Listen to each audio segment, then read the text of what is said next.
5, 4, 3, 2, 1, and we are live with Guy Anderson, folks. And oh my goodness, I can't believe I haven't had him on sooner. Let's just say you're in for a treat. In a little bit of a summary then, for 30 years, Guy has been researching conspiracies such as cloning, fake moon landings, the lost continents of Atlantis, Tartaria, and the old world reset, to completely erase an entire civilization from the pages of history, not just literally, but physically too, is the biggest act of conspiracy to ever take place, he says in his many books. And we've got the links to the books. If you're in the UK or the USA, we've got all the Amazon links in the description box. We've got his website, the tartarianempire.co.uk, in the description box. So please support his important work. And before we do these deep dives then, Guy, and huge thank you for coming on. Let's just give the viewers, because it's your first time here, a bit of background, your backstory, what led to this, because you were a Freemason at one point, weren't you? Yes. Apparently I still am, but I've been upgraded. Yeah, according to quite a few people, I'm a 33rd degree Freemason. And I'm being controlled by them to put this information out there. And it's news to me, but my butler laughs every time I tell him when he's fueling the jet, But first of all, that's probably the best introduction I've ever been given. So thank you, Shaun. And it's actually a privilege to be on your show, because I've wanted to be on for a long time. So I really do appreciate it, and giving up a Saturday night to speak to me. So, thank you. Saturday night is a really good spot for us here. We've got a lot of American viewers, and it gives everybody time to watch it over the weekend. So we do try and get a heavy hitter out every Saturday night. You are he. Oh, wow. I've never been referred to like that before. It's really strange, but I gave a talk last night in Essex, and often when people introduce me, I feel that they're talking about someone else. I think that this isn't me, is it? Because this is all accidental. This wasn't what I'd planned at all. I was a tattoo artist.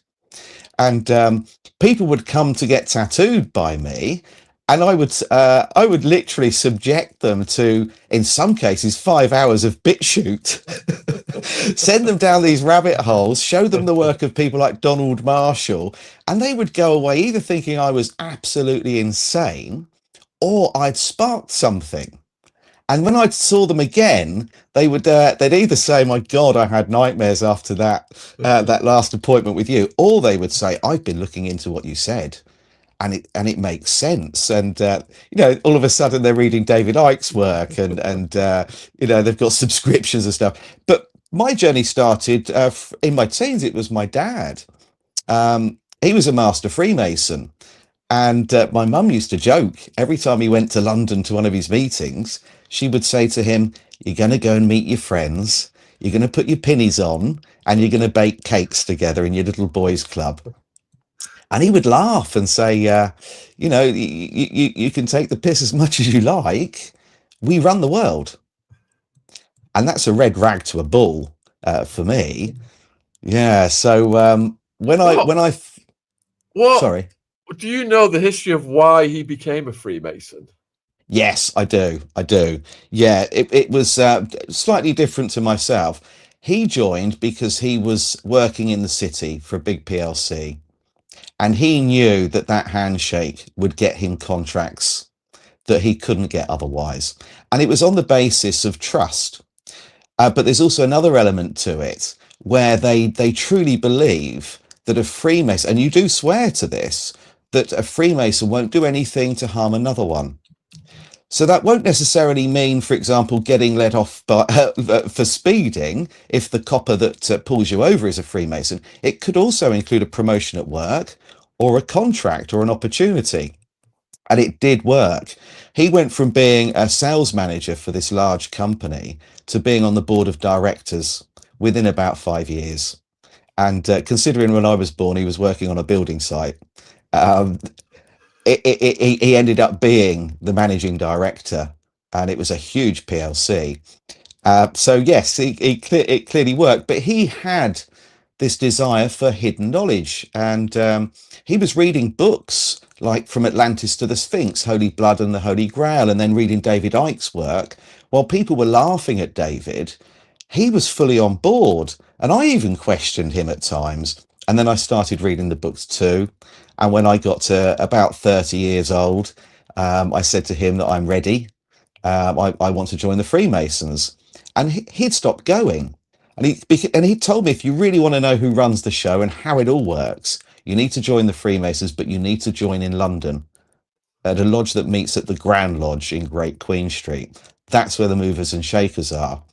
And unfortunately, a friend of mine his father was quite a high ranking Freemason. My friend that I'm referring to is Derek Redmond, the Olympian, who was married to Sharon Davis. He invited me to join. His dad got me into his lodge, and the secretary was David Cameron's advisor for the Met Police. So I got to learn not so much about Freemasonry, but quite a lot about how things actually work, because most of the people there were high-ranking Scotland Yard police officers. But I genuinely thought that oh, that's a lovely comment.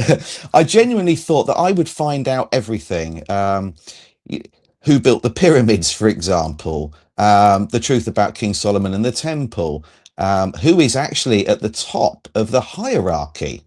But I didn't. It was a closed shop because I was a tattoo artist. I had nothing to offer them. No contracts, no promotions in the Met, no deals within the government, nothing. So I got on with everybody, but I wasn't part of the club. And eventually I stopped going, and I just returned very briefly because my youngest son asked me the same question that I asked my dad, what's it all about? And so I got him in, and that was the last time I ever went. And then I actually had to formally resign. They asked me to formally resign. Guy, could you describe the process of getting in? Because the public Mm. imagine, weird rituals with hooded men and Latin oaths and all kinds of Yeah. strange, symbolism in the room and weird eyes wide shut environment. What did you experience?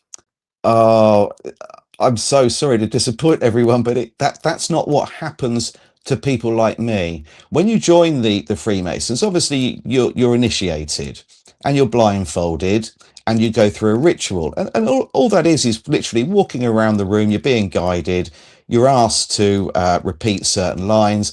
And they take you with nothing. So before you go in, they ask you to remove anything, like anything of value, your watch, maybe you might have your wallet on you with some money or change in your pocket, because they take you as nothing, just you, not your wealth or what you possess. And then they put the apron on. They take the blindfold off, and for the first time, you see everybody in all the regalia, and you see inside the lodge fully functioning. And I would say it's quite a nice experience actually, but most people go for the festive board, which is the meal afterwards.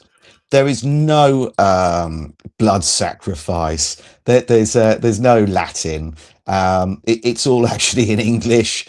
And to be fair, most of the meetings I went to were quite boring. The festive board is where it tends to be more lively because the wine's flowing, and then you watch normally the police getting pissed out of their faces and driving home. But what happens beyond that, I don't know, because there are 33 degrees, and most people only get to the third, which is a Master Mason, where I got to. But no, I didn't see anything. They didn't bring a goat in the room. There was nothing like that. The third degree is a bit different. I would compare that to sort of attending your own funeral. They sort of I suppose, reenact your death and then your rebirth, and that's actually really, I suppose, symbolic of Hiram Abiff, who was the first Grand Master Mason, and he was murdered for not handing over the secret passwords. But originally, they were stonemasons, master stonemasons who understood sacred geometry, cymatics. and didn't want to pass that knowledge on to anybody that wasn't qualified. And the higher up the rung you got, the more information they shared, and the more skilled you became as a craftsman. And so today it's just symbolic, really, of that. But what happens when you get higher up? From what I've researched, that's where it changes, and I have no doubt at all that that's where things get dark. Which is exactly what David Icke says. And what level did they bump you out at? I got to level 3 out of 33, which is a master mason. So that's the white apron with the light blue detailing on. That's where most people get to. And I was 2 years away from being the worshipful master of the lodge, which is it doesn't really serve much purpose, but you get your turn in the throne, so to speak. And then the following year, someone else. It's progressive, so each year you get promoted up through the ranks. The next year you become a past master, and that's where that phrase comes from. As does on the level. Are you on the level? That's another Masonic term. Can you trust someone? Are you honest? Are you on the level? So it was 10 years really, I suppose. One Thursday a month, and break for the summer, and that's how long it took me to progress to a year away from being in the chair. So it's I would say, though, for me, I didn't learn what I thought I would. I didn't have any contacts worth sharing. I couldn't get promoted in my job, but I did meet some really lovely people. I did. A lot of people joined because they liked raising money for charity. Some because they were lonely. They had been widowed and wanted a new social circle. One person had moved to London and didn't know anyone. And some people because they were like me. They just wanted to know stuff, things that nobody else knows. But it's all online now anyway. So for some weird reason, we've got more people watching on X than we have on YouTube, which never happens. We've got almost 1,500 watching live. Oh, wow. We're shadow banned pretty much everywhere. Like on Facebook, there's only 20 watching. On X, there's 711 watching. So that's really strange. I don't know what's going on. But if you're watching on X, shout out to you. Thank you for joining us. Perhaps Elon has lifted our shadow ban. Just for Guy, maybe. Perhaps he'll be shadow banned again tomorrow. Oh, if he heard what I say about him, he might not. We'll get to that. So, yeah, we just interviewed a cop, actually, an ex-cop called Aubrey, and he's talking about the Freemasons and Jimmy Savile's funeral, the 45D angle. All this stuff is absolutely fascinating. It ties in with what you said. Some of the phrases he was talking about. Do you ride the goat? And are you on the square? Have you heard of? Are you on the square? Not the goat, no, but the square. Yeah. Are you on the square? Are you on the level? Yeah.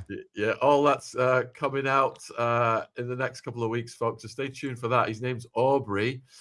So Anna wants to know, Guy, did you experience anything negative for well, you didn't want to leave. They kicked you out, didn't they? Well, they said that it was better that if I wasn't going to come back, if I wasn't going to participate, that I must leave. And the really strange thing is that happened 24 hours after I put a post on Facebook that had a link to my website about Freemasonry and about what I believed happened beyond the 33 degrees, because there are allegedly another 66, 99 in total. And I suggested that perhaps this is where it becomes dark, and that's where the association is. And literally 24 hours later, I got, they actually called my son and said, can you get your father to call us? And I was asked to email my resignation straight away. But did your son remain a Freemason? No, no, he stopped going as well. He gave it about a year and he stopped going. I think that was probably my fault. He was going to London on his own. He was getting to know people there, but I suppose it would have been different if I continued to go with him, because he would have had his dad, with him on the journey. And, it would have been more of a father and son thing, an experience, a day out together. And he just lost interest. And now he thought, like me, that on day one, he would learn everything he needed to know. but I couldn't tell him. I wanted him to make his own mind up.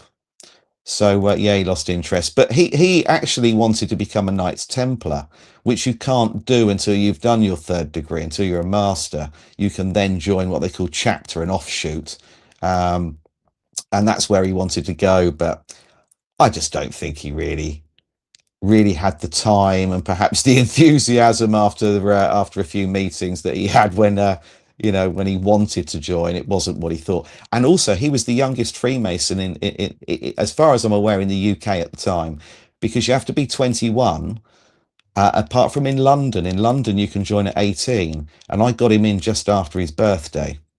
So you can imagine he's 18. A lot of the people in their 60s and 70s, they tend to be quite old.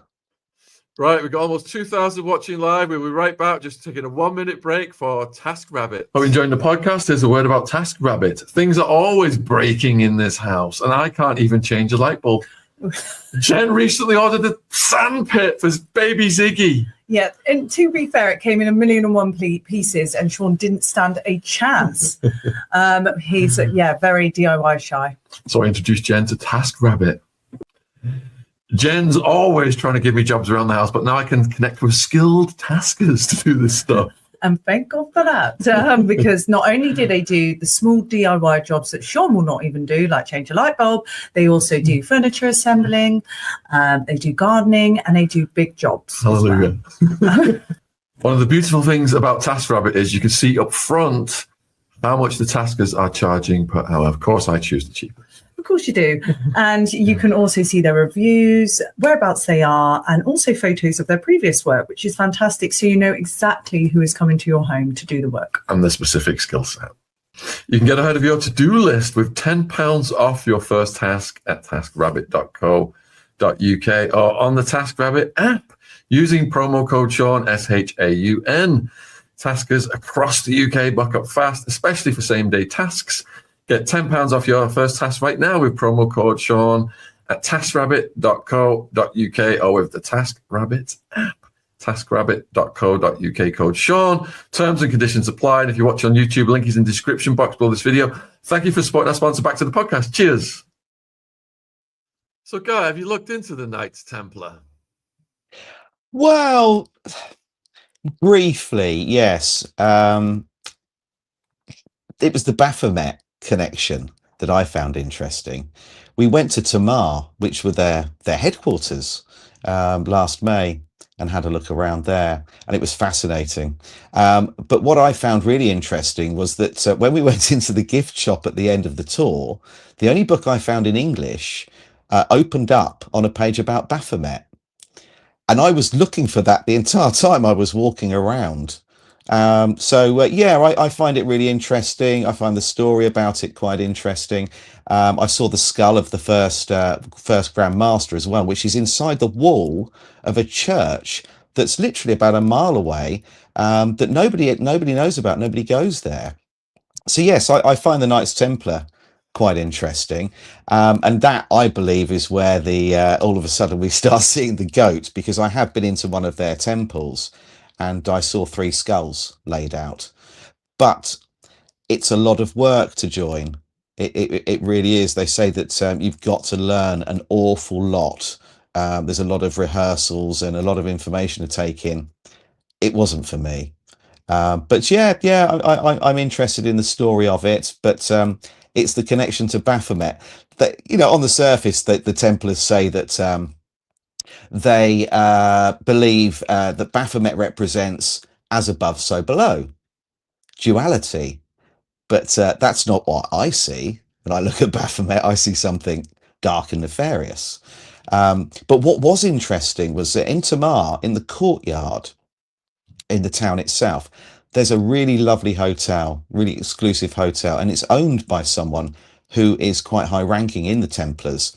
And when you walk into the reception area, there's a huge portrait of his family. It's him and his wife and his 3 children who are grown up, and each one of them is depicted as a dragon slayer, or a dark prince. And I thought, that's it. It is in plain sight. Why would he have that? The cost alone. let alone putting it on display in your hotel, showing everyone that walks through that door that the owner of the hotel you're staying in is clearly, you know, worshipping something quite dark and sinister. And that, for me, connected a few dots. Could you elaborate on the Baphomet connection, for people who are not familiar with that terminology? Well, Baphomet's considered to be a demonic entity, but there are people out there that say that it represents duality, as above, so below. Often it's got one finger, one hand raised with a finger pointing up and one down. But in the middle, for me, I see within symbology, I see the human DNA and that being severed. It's it's both sexes, but also you have the goat there as well. So I think that that's where the goat element comes in, as I was saying a moment ago, into the Freemasonry. It comes in. So you see what I mean? I mean that does look quite frightening. That is a demonic entity, as far as I'm concerned, and that is what the Knights Templar worship. Now, it doesn't matter how you look at that. I don't see that as being anything remotely benevolent. It certainly doesn't look like it's bringing peace or balance to anything. It looks like it's doing the reverse. That's interesting, because we see how these ancient religions and practices have been incorporated into the modern times by the elites. And from what you were describing, it took my mind to the Epstein files, where Epstein's talking to some lead, I don't know, molecular biologist or something, about creating hermaphrodites. I don't know if you managed to read that one. It's No, quite I the haven't. language is quite foul. They're talking about the sexual purposes they could use this individual for, but they're gonna create hermaphrodite babies out of a laboratory in Ukraine. This is all documented. This is what they were up to, and it ties in with exactly what you were saying, but modern day usage of it.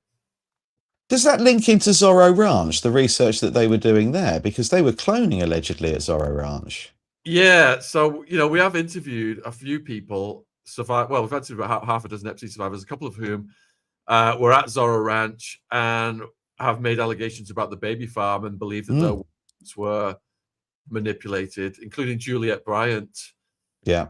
But I was surprised to learn that Epstein is openly talking about a laboratory that he's got in Ukraine as well, where he's doing things offshore, experiments offshore, the genetic editing of babies.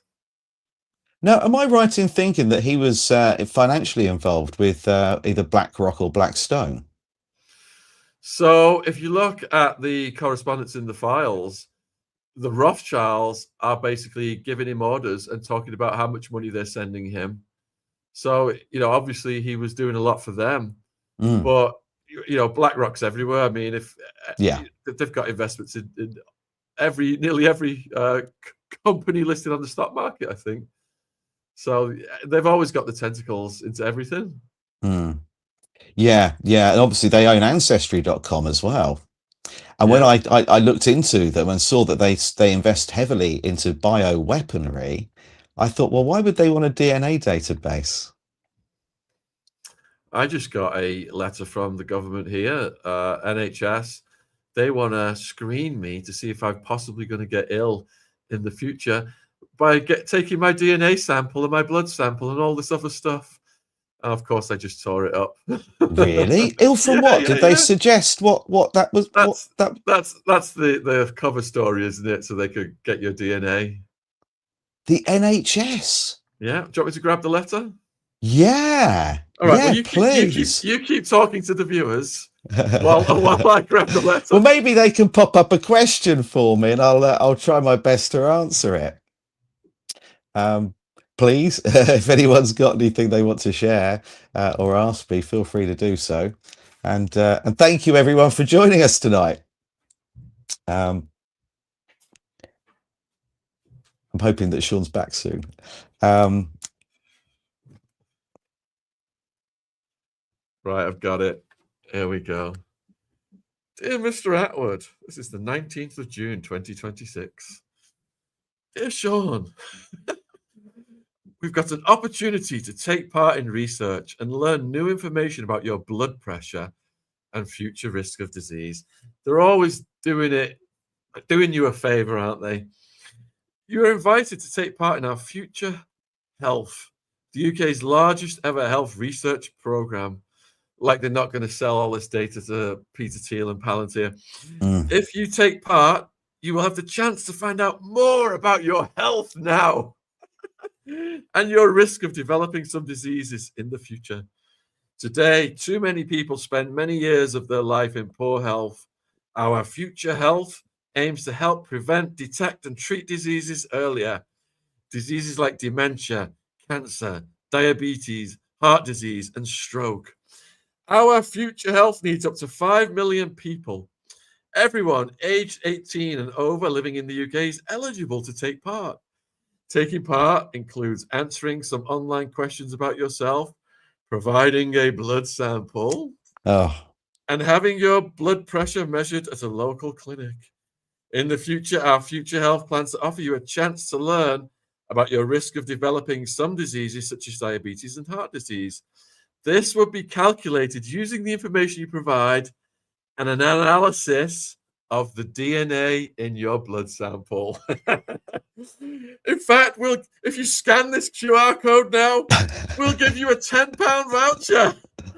What? You're joking? No, that's got to be a joke. Sign up using the QR code or website link above, and you'll be eligible for a £10 voucher to recognize the time and effort of volunteering. You can find more information on the back of this letter. You can also share this invitation with other members of your household. If you have questions, call yours sincerely. I won't say his name, but he's claiming he's the Chief Medical Officer at our Future Health, NHS consultant in acute medicine. And it's also signed by Professor Sir John Beep, Chairman, our Future Health. And then there's a load of stuff on the back of the letter as well. Further explanations of it. Yeah, this is how they £10 voucher. But you literally couldn't make that up. When you started saying about the voucher and the QR code, I actually thought you were joking. That's almost like encouraging somebody to get a vaccine by offering them a donut. Yes, I saw that. They offered people brownies in Arizona to do that. But we got to stay away from that subject. Yes. Yeah. All right. So, the medical side of things then takes us into cloning, doesn't it? Now, what struck your interest in cloning to begin with? It was literally BitChute. I stumbled across Donald Marshall. I don't know if you've heard of him, but he was the person that really put it out there. He claims to have been, well, I suppose, I don't know if it was his stepfather, but part of an Illuminati family. And that when he was a kid, his foreskin was removed and that was taken and a clone of him was made. And what they were doing to him is they were taking his clone in the evenings to these places that he said were within DUMBs, deep underground military bases, and they were getting the clone of him to perform, and that it was actually the Queen Elizabeth that found his ability to write. His ability to. I just saw that comic come up.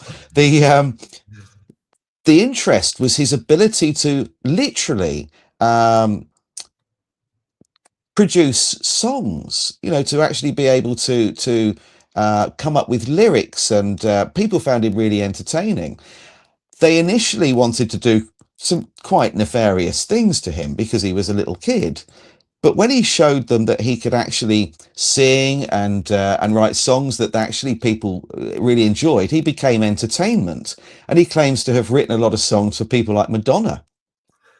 And the problem came when he reached, I think it was about 30 years old, and had something called I believe they call it the awakening. And that is when they tell you that you've been cloned and all of the memory is transferred back to you. So everything that's taken place is uploaded. And that happens during REM while you're sleeping. He's not explained exactly how that process takes place because he wasn't, ever shown the technology. And how it seems to work is that, and I'll tell you a bit about what he said goes on in these places. How it seems to work is that if you're towing the line and you're doing what you're told, so let's say, for example, you're Whitney Houston and your label and your manager want you to put out a new album, appear on a live show or go on tour, and you go along with it wholeheartedly, everything's fine. If you change your mind and decide you want out, you want to break the contract, or you want to stop giving live performances, they will then reverse the memory from the clone to you, the clone that's been harmed in all sorts of ways. We're talking some serious acts of depravity here. So everything that clone has experienced is uploaded to you while you're asleep. So when you wake up, you're battered and bruised. People were having heart conditions, heart problems. Donald Marshall has a heart problem that doctors can't find an explanation for. And it's because of trauma. And obviously, when he's telling the doctor what's going on, they're not really taking any notice of him. They're not believing what he's been saying. And that can lead to all sorts of issues. And he said that they can even cause an aneurysm or a heart attack. So he now sleeps in a Faraday cage, which isn't as severe as it sounds. It's just a sort of a net, almost like, people have seen these beds, in particular, normally 4 posters with curtains around them. This is just, I suppose, a sort of a lace or a fine cotton netting that has metal strands woven into it, and it acts like a Faraday cage. And that's to stop them being able to upload information to him while he's asleep during REM. They make lots of clones as well, and it all connects to selling your soul to the devil. So when you sign that deal with the record label, you're signing it with the Illuminati. The Illuminati are running Hollywood in conjunction or cahoots with the Scientologists. So when you sign that deal, you're giving them permission to clone you. That clone is not necessarily going to be used to cover for you or stand in if you're sick or something happens to you. That clone is being used for entertainment purposes. And this can range from, sexual activities to actually blood sport, where they can literally, if you ever wanted to experiencing unaliving someone or seriously hurting somebody, then you could do it to the clone. But at the same time, you imagine if you were having a party in your Hollywood mansion and you wanted to eat your dinner off of plucking one out of the air, Angelina Jolie or Brad Pitt, for example, then you could have their clones there all night and your friends can do whatever they like to them. And at the end of the evening, you can dispose of them. Now, Brad and Angelina aren't going to know that took place unless they don't toe the line anymore or want to break a contract. And then that information is uploaded to them while they sleep. And that is when they start to have issues and sometimes public breakdowns. And allegedly that's what's happened to quite a few people over the years when they've mysteriously died. And they're saying that Whitney Houston was an example of that. And this takes place in deep underground military bases, typically. Absolutely fascinating, Guy. So with someone like Joe Biden, then, who obviously wasn't running the US government, allegations of cloning, being cloned, being propped up on substances, etc. What's your take on Biden? Yes, I think he was replaced. I think a lot of them have been replaced. The most interesting one for me is actually Michael Jackson. Now, he gave, I'm spilling the beans too early here.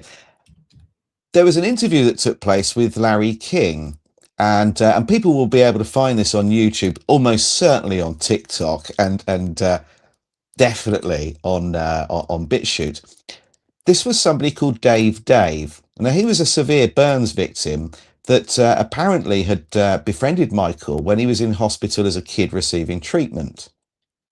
And he went through a number of operations to try and, make him look as best as they possibly could.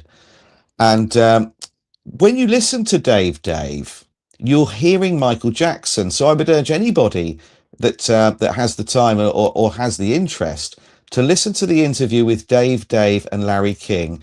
It's about Michael Jackson, and they're talking about his friendship. And this is a man that we've never heard of before. He says that he spent from the moment he met Michael in hospital as a kid, he spent his entire life with him. They were inseparable, but we never saw them together. Now, what people believe, and I've got to say, I certainly do too, is that when Michael Jackson was burnt during the filming of the Pepsi commercial, that actually what happened to him was far more significant and far more dramatic than we realize. But he was a money-making machine. So they cloned him. And that is why Michael Jackson, from that moment on, his features changed dramatically, in particular his nose, because it's alleged that his nose had completely burnt off and they couldn't get it to look right. So they kept tweaking it. And that the real Michael Jackson became Dave. So so he carried on living a life, but as somebody else, and this clone replaced him. And they had several months, I think it was about 9 months to do this, to perfect this. After the Pepsi commercial, Michael Jackson disappeared. We didn't see him in public for some time. And that is supposedly the reason why they were getting the clone up and running. Michael becomes a recluse, changes his name to Dave. And the interview with Larry King is really telling, because if you listen to it and don't watch it, you will hear Michael talking, and people have analysed his voice. This man with the severe burns, I think that is the real Michael Jackson. And he instantly goes into a defensive mode without being prompted by Larry King. He starts talking about the accusations about Michael and what a wonderful person he is. That wasn't what the conversation was about. And he takes this man who's never been on TV before, no one knows who he is, takes full control of the interview. Now that takes some confidence and experience of having a presence on a stage or on a platform like that. So I would definitely urge people to look into Dave. Now, apparently he died. But what was interesting was, I think it was Usher. I might be wrong. But he met Michael Jackson, which I now believe that was the clone of Michael Jackson. I think it was in Vegas. And they were both performing there. And Michael said to him, "Would you like to come to the movies with me?" And he said, "Well, how are we going to do that? Everyone's going to recognize you." And he said, "Don't worry, I'll wear a disguise." Now, Michael used to wear the disguise of a burns victim quite a lot. He'd have plasters around his fingertips, which were badly burnt. He'd sometimes wear a mask, a face mask. He would hide his head. He would have hoodies on.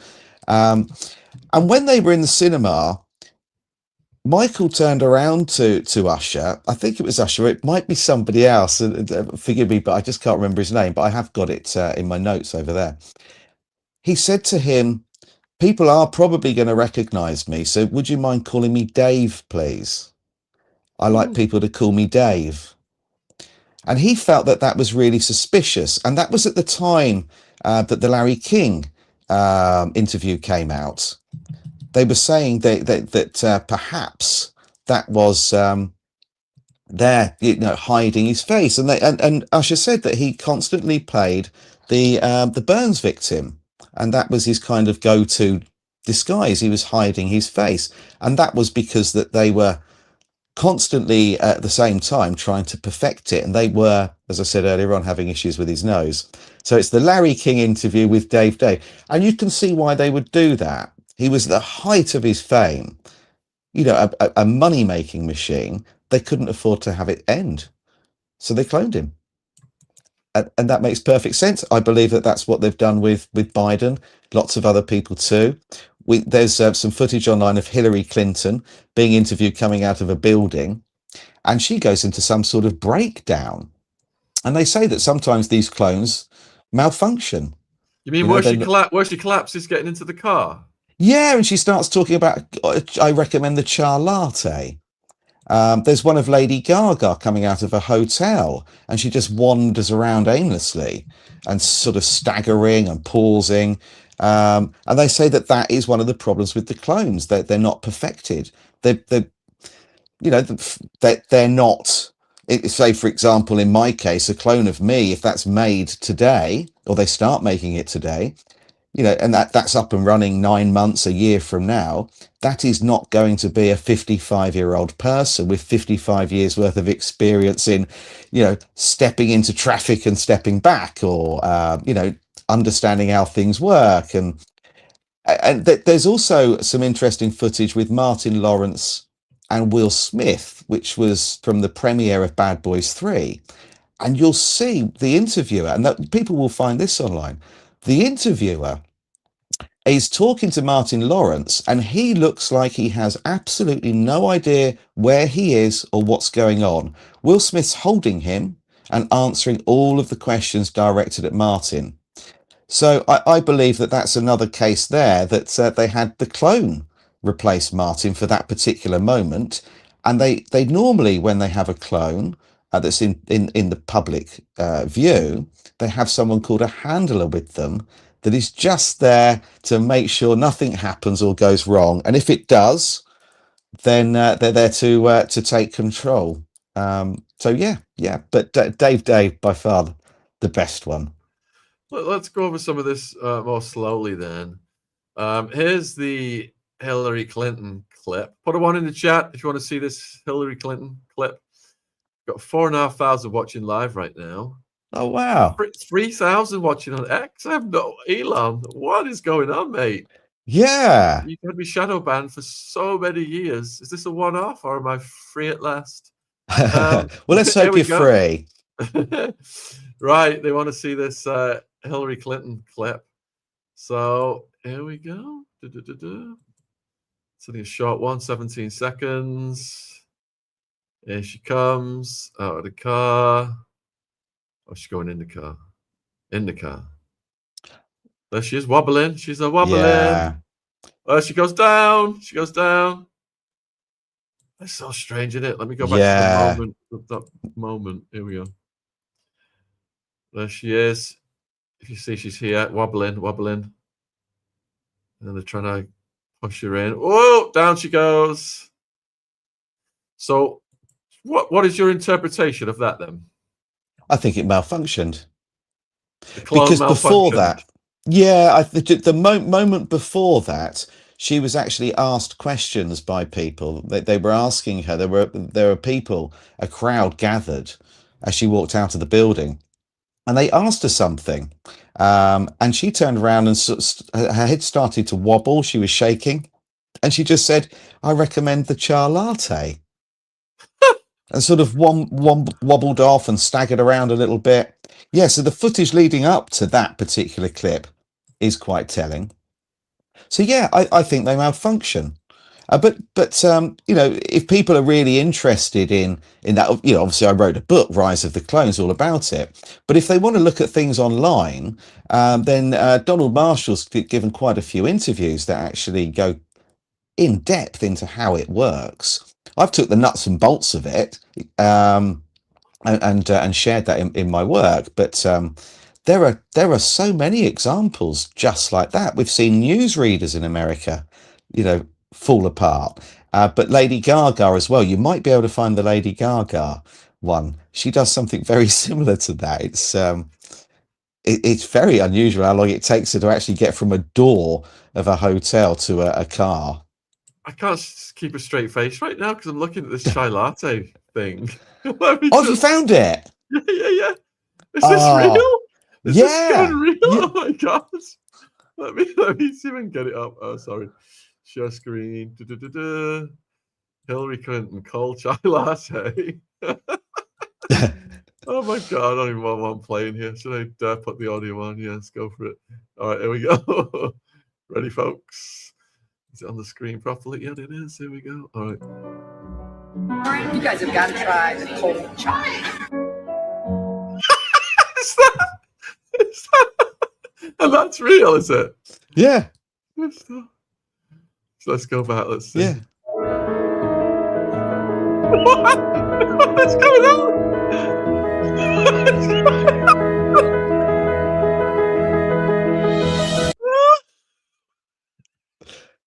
Now, that really happened. yeah, it really happened. Oh, Yeah. oh, this really happened. Yeah. Shaking and stuff. Yeah. Yeah. It's mad, isn't it? She's like one of those little dolls you see, the toys you see on dashboards of cars. Yeah. They say the politicians are puppets, but yes. it's just, Yes. Yeah, absolutely. And she actually, yeah. I'm a Thunderbird. That's a really good analogy, actually, Shaun. That's exactly what she looks like. Yeah. Yeah. The strings are just getting pulled too rapidly. Yeah, you might be able to find the Lady Gaga one. That's bizarre as well. All right, so what was the Lady Gaga one? And I'll put in the pertinent search terms. I think they call that Lady Gaga glitch or Lady Gaga clone malfunction. And she's coming out of, I think it's a hotel. She's stepping out and she just goes into some kind of slow motion. It literally takes her a few minutes to be able to walk what is about 100 feet. Oh, God. Oh, my goodness. This is so weird. You got some proper gems here, guy. I mean, these... Yeah. I spend my life looking at this stuff. Screen. Lady Gaga walking frozen like a robot. There we go. There we go. Oh, my God. Let's get this one on, shall we? And, all right. Play. Beep.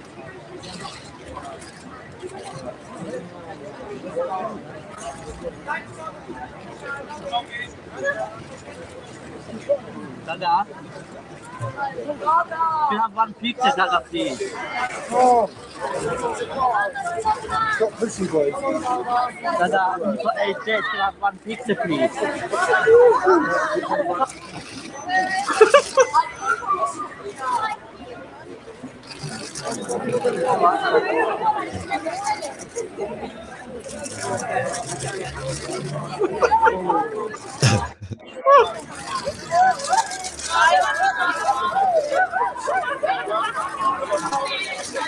Wow. Boys, just back up, back all the way and get squashed. Get a bit closer. You're like an ant. It's on his foot. Stay there. Look back, Dave. We'll give her space. Fans, she's not going to do anything for you. Bye, Dada. Well, it's good work for that. I love ya.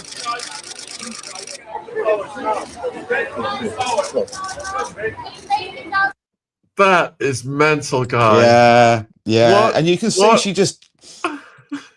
It's like she doesn't know what she's doing. She just and some people have said, well, that's MK Ultra, it's a glitch. If it's MK Ultra, you certainly wouldn't want one of your highest paid or highest yielding performers to be doing that in public. I believe that, along with people that look into cloning, that is one of the side effects of the clones. Yeah. Someone's just put in the chat, we need to next look at the Katy Perry glitch. Have you looked at that? Oh, I don't know. Katy Perry. Oh, the she's eye on stage. malfunction. The eye malfunction. I've seen this one before. It's worth another look.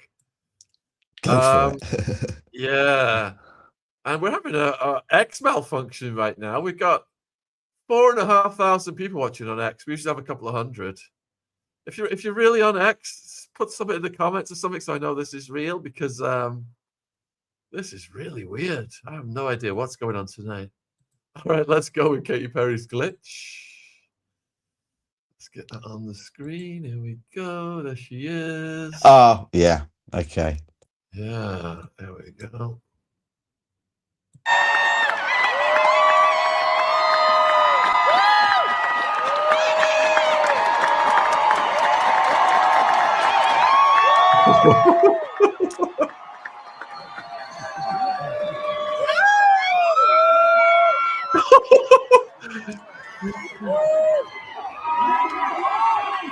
even more noise for my band.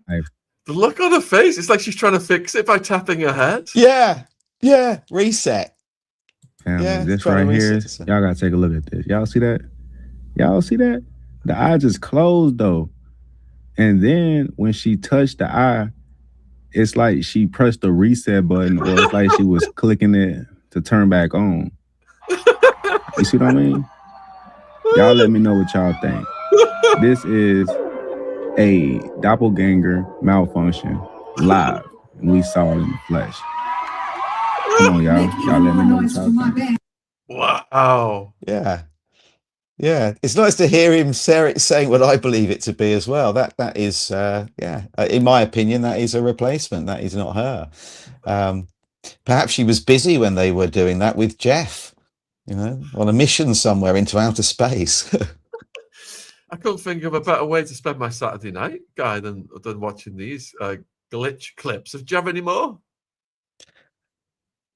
Yes, but I can't remember her. Oh, well, see if you can find the Martin Lawrence and Will Smith Bad Boys.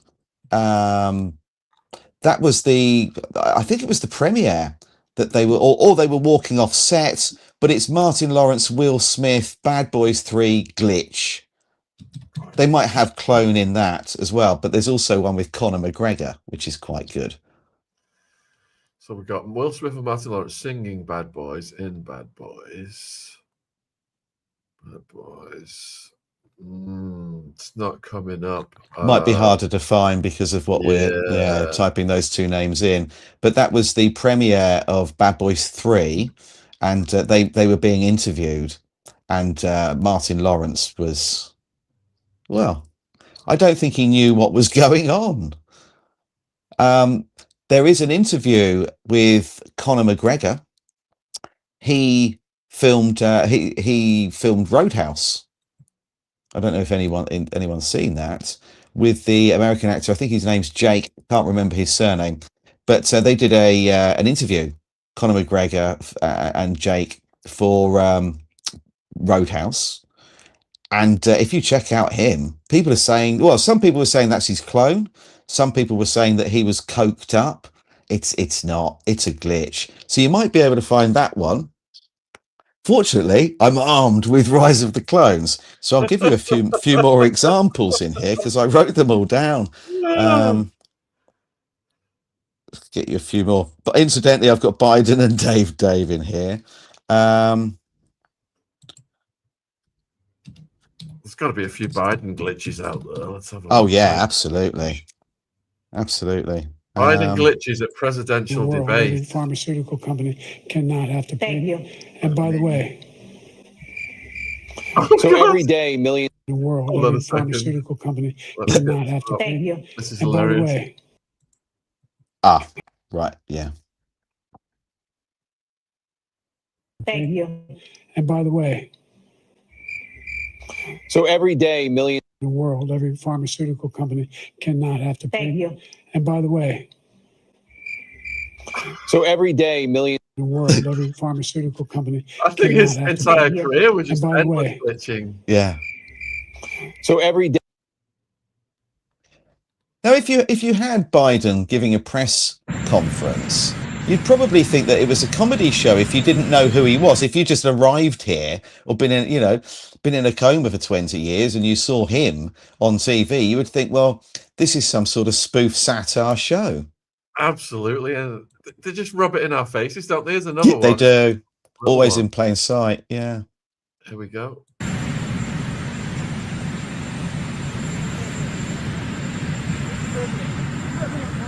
Travel to the southern border, sir? Not at the moment.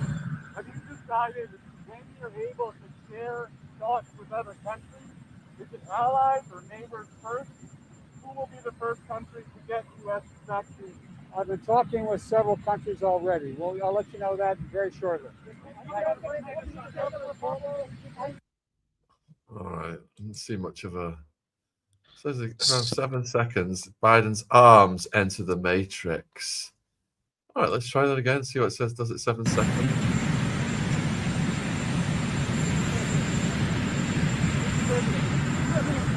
travel to the southern border, sir? I can't see it.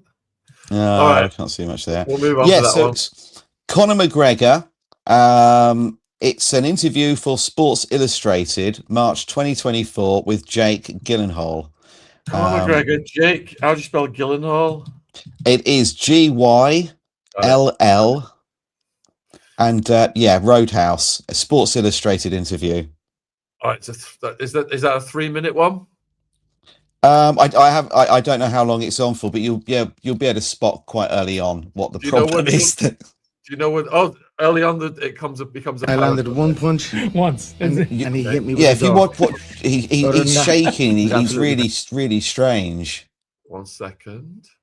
We're looking at Conor or Jake for the glitch. Conor McGregor, which is why I thought it was interesting. Yeah, let's get it up. Here we go. Once. And he hit me with a door. Other than that, it was absolutely perfect. That's true. Amazing.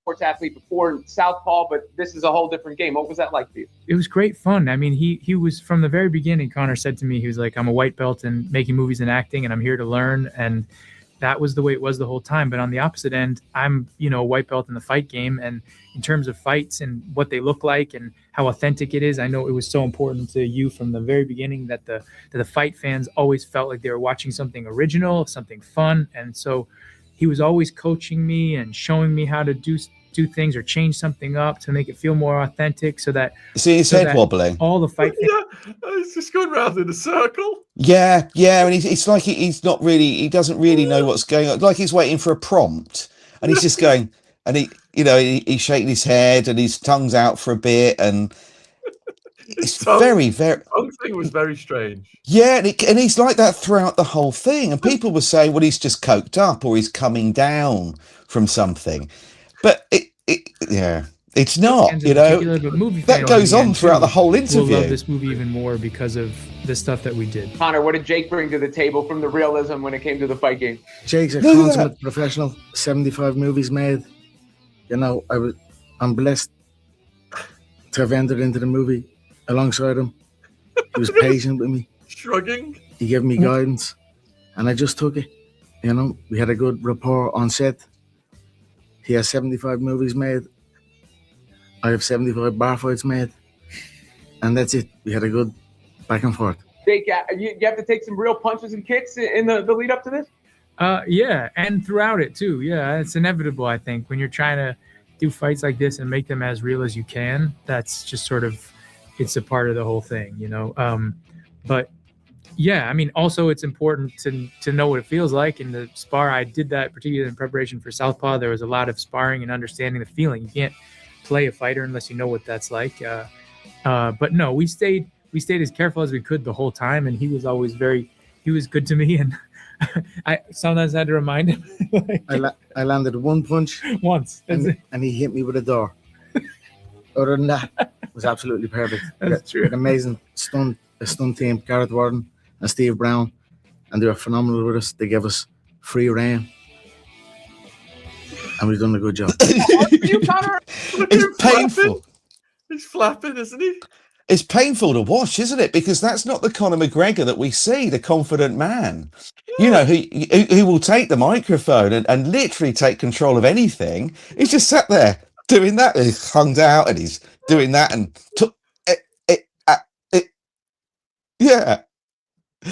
yeah, bizarre, isn't it? Yeah, that is not Conor McGregor to me, at least. And so when I saw that, I started looking. Here on X, I started looking at the comments on the first time I saw that on YouTube. I started looking at the comments, and for every person that said he's on something, somebody else was saying he's been cloned. Now I saw a body double of him before he had that fight. The boxing fight. Who was it? Floyd? Was it? Mate, forgotten his name. The big boxing match he had. Floyd Mayweather. Floyd Mayweather.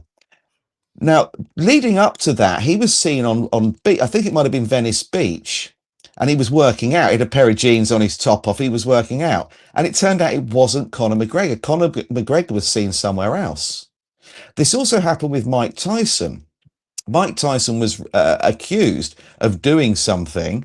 I think it was in Miami with a woman, but actually at the time that happened, Mike Tyson was actually in Vegas with actually a couple of other celebrities, and he was seen there, and two of them, same place, same time.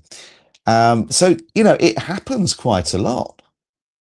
And incidentally, one of the best ones, I think, of not seeing a clone malfunction, but hearing someone admit it, is why have I forgotten his name now? Who's Kevin Hart.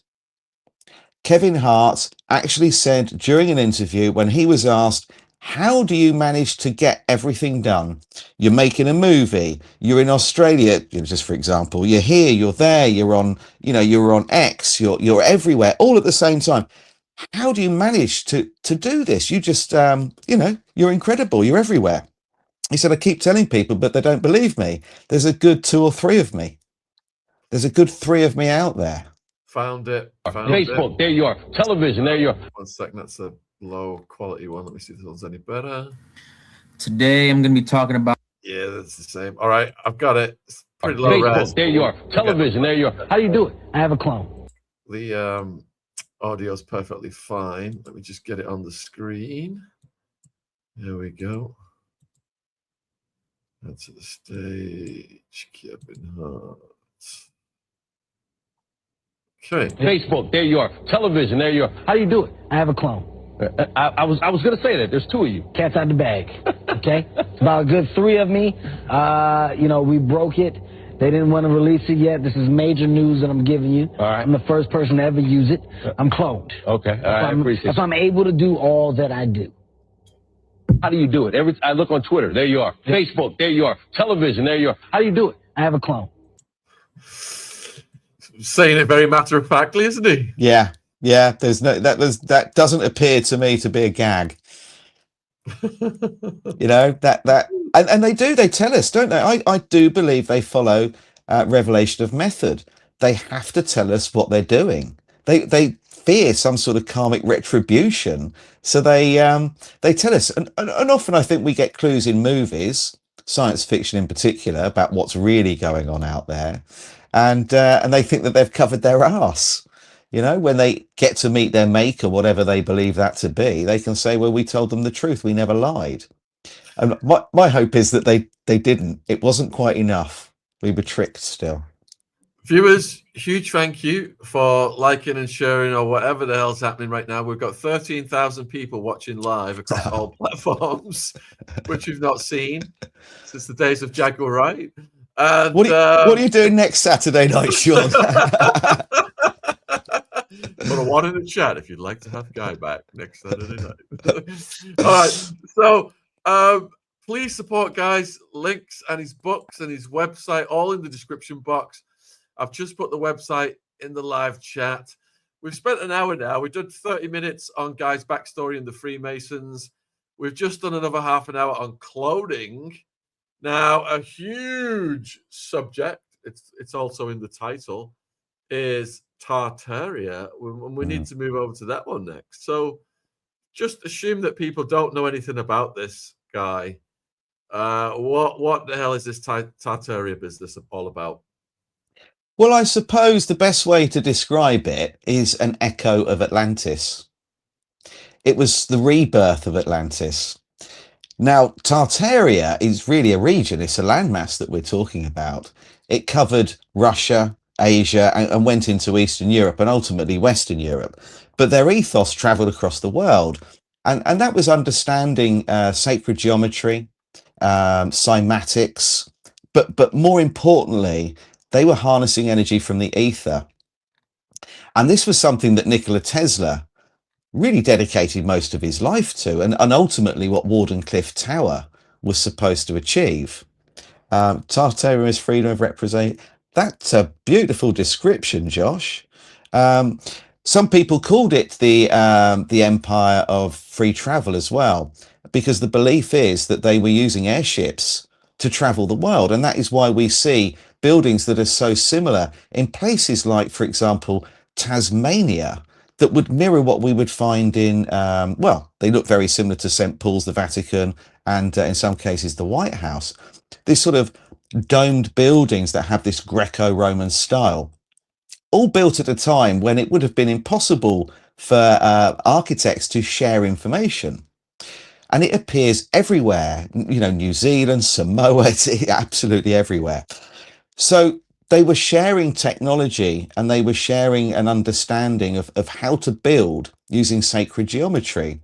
And so each building would actually be constructed according to, I suppose, alignment with what I would call the Earth's grid. But that's also referred to as ley lines. And these are kind of nodes. So if you imagine you've got a circuit board, and by putting capacitors, resistors, and little blobs of solder at certain points, you create a circuit, then all of a sudden the building in the right place can actually store energy, harness energy. But they were pulling it from the sky. But and the higher up you go into the heavens, so to speak, into the ether, the stronger electromagnetic energy becomes. And this was being stored. And so one of the reasons, the main reason ultimately for destroying Tartaria was because if we knew that we didn't have to pay for energy, that it was free, the Industrial Revolution wouldn't have happened. They couldn't meter it. You know, Standard Oil and the Rockefellers would never have happened. The Rothschilds wouldn't have the financial, incredible financial wealth, power as well, and control ultimately that they have now. So they destroyed absolutely everything, and it was the Great Reset. But it goes back a very long time. It's associated with also the millennial reign of Christ. That's within Abrahamic religions, a period of 1,000 years of building the most magnificent structures that were called cathedrals in many cases, and white cities that became known as world's fairs. And these all vibrated at 432 hertz, which is the vibration of Earth itself. So everybody was kind of in a state of euphoria, and I suppose the ethos behind it was that a healthy, positive, highly vibrational society is more productive. The healthier, there is no crime, or it's limited at least, and you know, you have higher productivity, passion, and creativity. So perhaps one of the better known, the time effort guys, but thank you. Perhaps one of the most important rulers, or significant, at least the one most people will have heard of, is Genghis Khan. And there's a really weird connection there with him and Jesus, actually. But Genghis Khan seems to be another example of inversion. And I'm not talking about Hollywood inversion, where we're, you know, Sandra Bullock and Jennifer Aniston kind of inversion, but he's been painted in a very negative light. But actually, he was the first person in what's now called the Mongolian Empire to allow the worship of all religion. He introduced Christianity to what was Tartaria. He also introduced the passport. The first passport was Genghis Khan. And that guaranteed safe passage from Europeans wanting to travel into Tartaria to see for themselves what they had achieved. Marco Polo wrote about it. These magnificent cities and buildings with these incredible copper domes, and the energy and the frequency and that, you know. And they studied something called the Book of Changes, the Tartarians. And this was basically the science of refining one's own energy. They believed that we would have the potential by, I suppose, through meditation and breathing techniques, to have a stronger connection. And that's where I think the millennial reign of Christ comes from, that we're actually talking about Christos, the secretion that runs down our 33 vertebrae that ultimately gives us enlightenment. So if you could imagine a 1,000-year period where everybody is in a high vibrational state, then you know, what we could achieve would be incredible. And that's what people believe happened. So Marco Polo wrote about it. And then Peter Fleming, the brother of Ian Fleming, the creator of James Bond, also wrote about it. And that book's a little bit less known. But The Travels of Marco Polo is a good one. It describes actually Tartaria. But ultimately, we're talking about a landmass. Russia, Eastern Europe, Asia, going into Western Europe. And it was destroyed through a series of civil wars. And that actually carried on into the First and Second World War. They were still bombing locations that were still harnessing energy or had buildings that shouldn't be where they were. So between 1776, which was the start of New World Order, and in Abrahamic religion, the beginning of Satan's little season, which started at the end of the millennial reign, between 1776 and 1876, 3.35 billion people died. That left 1.3 billion people. So they had literally killed off, approximately three quarters of the population of the world were gone. And these were the Tartarians, the ones that survived. Some of them would toe the line, and they provided the infrastructure, really, and the manpower for the Industrial Revolution. Those that didn't follow the rules, that had managed to survive the civil wars, they were put into prisons, and a lot of women were held in asylums, because at the same time, they not only did the Illuminati start, but they introduced the Lunacy Act. Maritime law became enforced as well. Cabotage law, which is the shipping and movement of basically, I believe, people and children when they hit a port and enter a new country. But the Lunacy Act meant that for almost any reason in the world, women in particular could be committed to an asylum. So you've got your husband, who was living within the Tartarian era, gone. The mum's at home with the kids. Losing your husband in battle was one of the grounds that you could be committed for. That was actually women's problems, right reading, being overly religious, falling off a horse. They thought of every single reason to commit someone. And then the children became custody of the state. And a lot of them were shipped. Some went to Australia, but a lot went to New York. My grandfather on my mum's side went from what was Crimea, now Ukraine, over to New York and onto the orphan trains. So a lot of children, about 500,000 kids, were shipped from Russia alone that were Tartarian and ended up in other countries, typically America. And these were the new workforce that became the Industrial Revolution. So the adults are gone. The children are given new names, clean sheet of paper, no knowledge of what happened before in the previous empire. All of these incredible buildings are given a new narrative that we knocked up, for example, the World's Fair or Penn Station in New York. These were, knocked up within 9 months.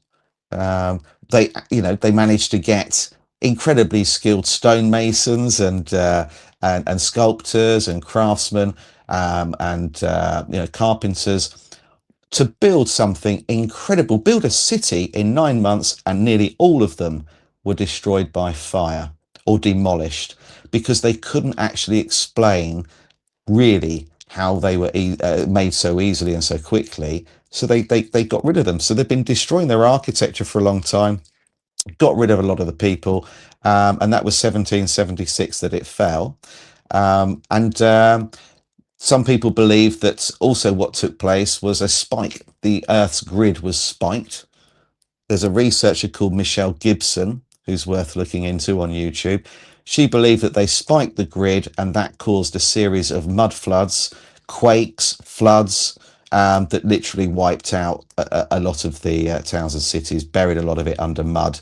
And people are still finding today, old towns and streets and high streets and shops and buildings underground.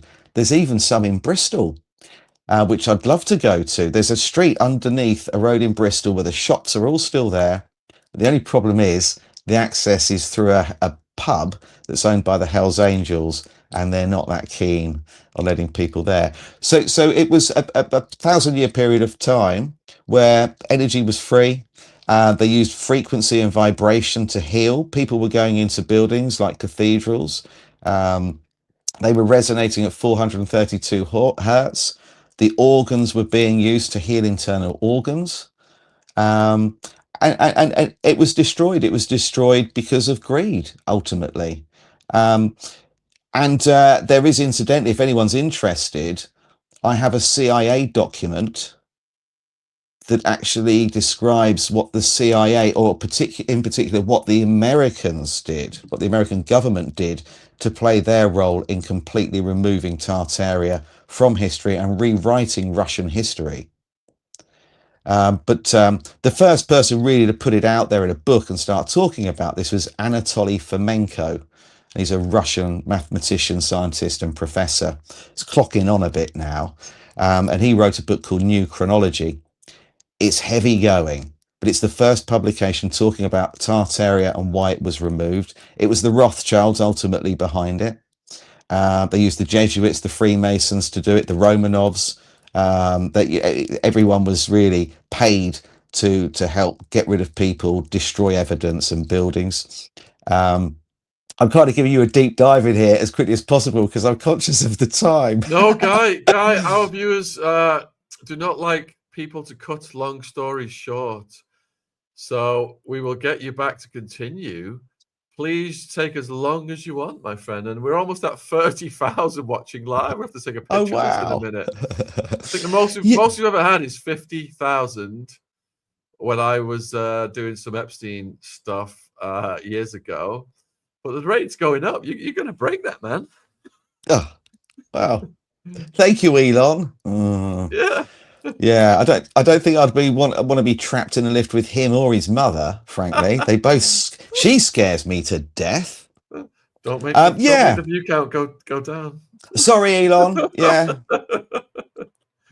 No, please take your time and go as much time as possible. Keep going. Yeah, so where was I? Anatoly Fomenko. Yeah, so he was really the first person to write about it. And why they suppressed it, and what they did was completely inverted Russian history. And most people, especially growing up my age, we considered Russia to be almost backward. They were almost laughed at, a little bit like we do with North Korea now. And this was intentional. They wanted to hide the fact that Russia was really the stronghold of Tartaria and highly advanced. For example, Hiroshima. The reason for destroying Hiroshima was, if people want to have a look online, or they'll see, and I put examples in my book, but they can look online and see buildings that should not be there. Masts like Wardenclyffe Tower, harnessing energy from the ether. They had to flatten and destroy everything they could. So I think a lot of wars weren't just about money. They actually served other purposes, and that was to literally get civilizations that they wanted removed to literally wipe each other out while they sat back and watched. There's no blood on their hands.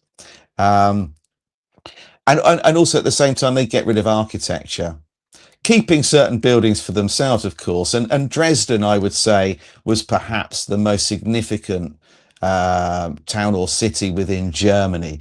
Still appeared to be fully functioning as Tartarian, and they completely annihilated it. And so what we're left with really in the late, I suppose, really going into the late 1800s, are just lots of kids. The adults have even, wiped each other out or been incarcerated. And then the children become really the workforce behind the Industrial Revolution. We enter this fossil-fueled world where we're metered, our energy is controlled, we're polluting. And when you look at the Industrial Revolution, all you'll see is children, whether you're looking at, having your shoes shined, when you're looking, mining for coal, miners. It's children, it's miners. These were kids. The spinning jenny on the working on the farms, absolutely everywhere. It's always children, because the adults had gone. Most of them had gone. 3.35 billion of them gone. So they completely reset us, and this was called the Great Reset. 1776, the start of New World Order, and we enter Satan's little season. And the depiction of that is on the American dollar bill. We have the pyramid with the all-seeing eye, New World Order, 1776, and then on the Statue of Liberty. And I think they added the chain, in my opinion, around its ankle later on. I think that statue had been there a long time, but it became symbolic of Satan breaking free of its chains, and that is what we see when we look at the Statue of Liberty today. So, in a nutshell, that's kind of it. It was free travel, free energy, and living in a much higher vibration. But there's no money in that, so they wiped it out. So when did you say the inception of Tartaria was? Well, people believe that that it actually mirrors the millennial reign of Christ, but this is where it gets a little bit more strange. And this is Anatoly Fomenko. The reason his book's called New Chronology is because he believes from his calculations that 800 years have been added to our timeline. So the year now would be 1226. That the Dark Ages was a period where nothing happened. And the Middle Ages, to be fair, that not a lot really took place. So by adding 800 years to our timeline, we can sort of show this slow progression where we end up where we are today. And look at what we've achieved, according to the narrative, just in the last sort of, I suppose, the last 60 years. Most people 60 years ago didn't have a TV. 5 minutes later, everyone's got one, and we're supposedly landing on the moon. And within a blink of an eye, we're able to do what we're doing now. That isn't how technology progresses. That isn't how civilizations progress, certainly. So he believes 800 years were added. So if we take that from 1776, that reduces the year to 976. If it was 1,000-year reign, and that's why it's referred to as the millennial reign of Christ, that takes us back to 23 BC if we add 0 as a year. That aligns with when Jesus would have been born if he existed. You know, I don't know if he did or not. I don't follow a religion. I'm open to the concept of it. I've studied it, but I don't know whether or not I'm fully on board with any of it. I kind of lean more towards the Sumerian texts, perhaps being what the Old Testament is based upon, and that we've just regurgitated it to suit a narrative that enables us to be controlled, I suppose, and governed, you know, ultimately by the Vatican. Well, that would, if we go to 23 BC, that would align with the possibility of the story of King Herod, because that would have been the time. So 23 BC up to 976 AD, or CE, Common Era, depending on whether you're new money or old. So yeah, 1,000 years. So we're now today of all days, Shaun, we are 250 years to the day of the beginning of New World Order and Satan's Little Season. That is right now. The signing of the Declaration was today, and was it in Pennsylvania or Philadelphia? I can't remember. I can't remember either. But I just want to thank the people on X again. We've got 42,000 watching live, but X has just gone, and I've got to put this on the screen just so people can believe what I'm saying here. If you look there, over 100,000 people have now watched this in the last 90 minutes on X. That's insane. So huge thank you to people on X for whatever's going on over there.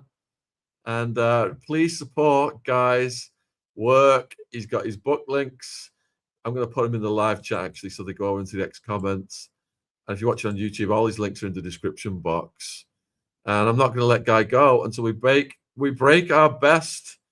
50,000 was what we got. We were back at the Epstein days 6-7 years ago was the record. I think we could hit 60 here within the next 15 minutes at the rate it's going. So it's not all about the views, folks, but this is an aberration, so that's why I'm just talking about it. But let's get back to the story. So you said then the decline came, and that set the way for the Rockefellers and the Rothschilds to parlay into the petrochemical economies that are prevalent worldwide right now. And they crushed all alternative energies, all alternative medicines, which we can't really get into, to set up this pyramid of Federal Reserve banking and debt, which has enslaved humanity to this day. And the crushing of the Tartarians laid the foundation for where we're at. Is that correct? 100%. I actually couldn't have put that better myself, Shaun, frankly. And the story, you know, with Rockefeller, I mean, that doesn't stack up either. And I think a lot of these are just fake narratives. If you look at Rockefeller, for example, he's working as a clerk, accumulates approximately $4,000, and then creates Standard Oil, becomes the most powerful man in America. How? He's a clerk within an office, has £4,000. It doesn't make sense. I think they're fronts. I think that these people are just front men for the Rothschilds. Put a different name out there, and ultimately it's the same person behind it all. You could ask, Guy, how does the DJ from the north of England, Leeds, end up with a papal knighthood, knighted by the Queen, hobnobbing down the street with Margaret Thatcher? Can anyone in the chat guess who I am talking about, folks? Did he possibly used to advise and be a confidant to our current king? Absolutely. And Kiss, friend. Congratulations to Sheila and Terry Bailey, one of our podcast guests who's just got her book out, Surviving Savile, Jim Fixed It For Me. She was at Duncroft Girls' School, which Savile called his PDF sweet shop. Was she really? Oh, my God. I'm totally brave. Oh. Yeah. So, all right. So Zygmunt Brzezinski, who's written The Grand Chessboard, which is a Bible for the neocons, he talks about Eurasia. Yes. And the harmony of Iran, China, and Russia being a biggest threat to U.S. hegemony. Is this the Eurasia in his book? Is that got parallels with Tartaria? It is Tartaria. Yeah. It is. Okay. Yes, it is. Yeah. It's also known as other things, Scythia. It has different names and terminology depending on where you are, because ultimately Tartaria is just a region. You know, we're talking about what was really now referred to as Mongolia. But it is, you know, it is a blanket term. We talk about the Tartarian Empire, and I think that that's just a term that's gained so much traction now. We kind of got to go with it, because it's going to be that name that breaks this. Because, you know, there are people like Joe Rogan, for example, they won't go there. The Y-Files, you know, AJ Gentile, he won't go there. They're not allowed to talk about it because it's associated with Nikola Tesla. Nikola Tesla did go there. He actually gave a radio interview towards the end of his life. It was the last one he gave. And he said that in that, he kind of exposed everything. And he said that he wasn't really inventing anything. He was reverse engineering. He was rediscovering. And he believed that buildings held the key to harnessing energy from the ether. And that's what cathedrals were intended to do. So he asked to see the blueprints and to conduct experiments on Notre Dame and Cologne Cathedral, because he felt that these were actually machines, power stations. Access denied. He wrote 3 papers that he submitted on how to harness energy from the ether and what he believed all of these old world buildings that we call Greco-Roman, or I refer to as Tartarian. He believed that they were all pulling energy from the ether and that it had been suppressed because it couldn't be metered or controlled. The papers were censored. The last interview he ever gave on this radio station was stopped from being broadcasted. But fortunately, his protege, called Arthur Matthews, actually before Tesla died, was given the transcript for the interview itself, and I found it, and I've put it on my website.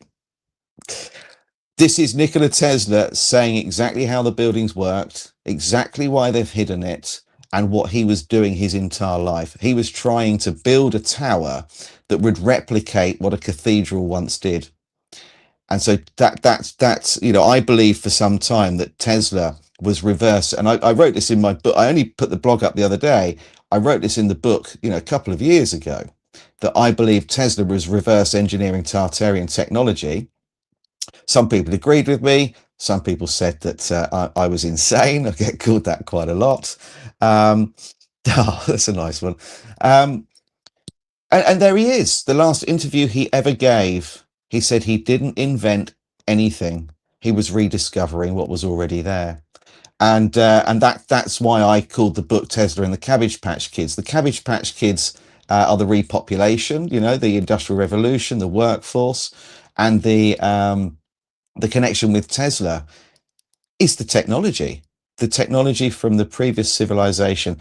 All of his inventions, I believe, were reverse engineered, whether we're talking about radio control, neon lighting.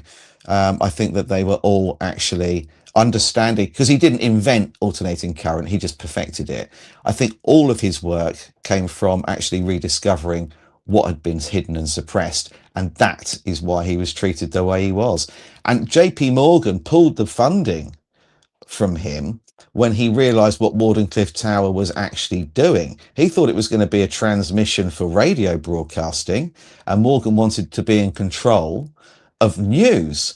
If he owned the tower that broadcasted the first radio signals worldwide, he could control what the broadcasts were. Like they do now, they control our news, they're controlling a lot of YouTube channels. So JP Morgan would have controlled the news ultimately, but Nikola Tesla's not actually building that. He's trying to build an ether harnessing machine, and JP Morgan finds out. Marconi pips Tesla to the post. Funding ceases. They find out what the tower does, and it's dismantled. So that's the connection between Tesla and Tartaria. Yeah, you've raised so many pertinent points there, and it brought to mind Henry Ford, who made a car from hemp that was stronger than metal, that ran on biofuel. They crushed him, and because they wanted it all to be on petrol based. And then you mentioned about the media. What we've got 6 corporations right now controlling all of the mainstream media, and they're basically extensions of the military industrial complex. Yes. It's absolutely sickening. But congratulations to you. We're at 69,000 people watching live. This is the most we've ever had. So Guy, you've set a record here on the channel, and I've been hogging. Well, you for we 90 have, minutes. Sean. It's your channel, mate. we have, yeah. I'm here every night. They mate. have. It's the people watching, not. isn't it? I'm here every night. You're not. So I've been hogging you for 90 minutes. Are you okay to answer some viewer questions? Yeah, sure. I'll do my best. We would love to get you back to continue on these subjects. Maybe get into the giants and reptilian shape shifting and stuff like that. But we have had loads of questions come in, and the questions have been coming in so thick and fast. I apologize, viewers. I've not been able to save them all. So if you've got a question, put it in the chat again, because I try and save them as we go along. And if you want to just repeat your question over and over in the chat, that is fine too, because sometimes I miss them when it's going really fast like this.